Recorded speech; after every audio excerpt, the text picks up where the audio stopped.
May 2nd, 2013, I was restaurant hopping on Michigan Avenue in Chicago. Randomly, we ran into a restaurant and noticed there were several same-sex couples flirting with each other. I looked at my friends like, Then he said, honey, didn't you see a big rainbow flag out of the restaurant? So restaurant does incorporate LGBT-friendly cues, such as rainbow flag, to attract this lucrative market. But hold on, would this marketing strategy actually alienate the heterosexual market?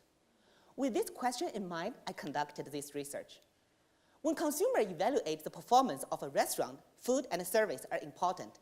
Plus these two, ambience quality, which represent things like interior design or decoration, could also affect consumers' perceived quality and repurchase intention of a restaurant. So if a restaurant incorporates LGBT-friendly cues, that can certainly modify the ambience quality in order to influence consumers' decision-making. Then I conducted this scenario-based experiment in which I manipulated both food quality and service quality. In addition, I also created 3 different types of LGBT-friendly cues. In my no-cue scenarios, of course, no cues. In my low LGBT-friendly cues, I make the cues implicit. I created the stickers of rainbow flag and marriage equality on the window of the restaurant. Additionally, I also created the high LGBT-friendly cues. I make those cues very explicit. Besides the stickers, I also notify my participants this restaurant holds a happy hour for local people from the local LGBT community. Then I recruited more than 350 heterosexual consumers to help me to finish this study. So what did I find?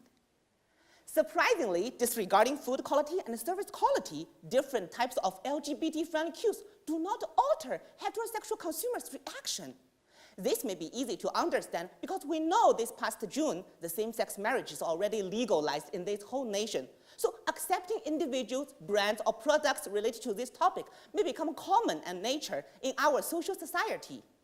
Practically speaking, although incorporating the cues is not a big concern, my significant interaction informs the restaurant owner that if you know your foods are good, incorporating the implicit cue is the best strategy to maximize your heterosexual consumers' perceived quality and repurchase intention.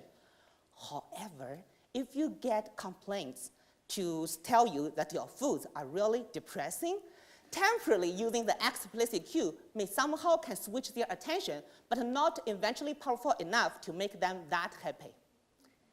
We know this year UNLV is the 2nd most diverse campus in the United States, and that is really reflected by many, many details on this campus and even in this big Las Vegas community. Take a look at the local restaurant. See, they are incorporating the LGBT-friendly cues, and we know that is implicit cues. I hope my presentation can arouse your attention of the research in diversity, because maybe next year, we, UNLV, will be on the top of diversity in this nation. Thank you so much.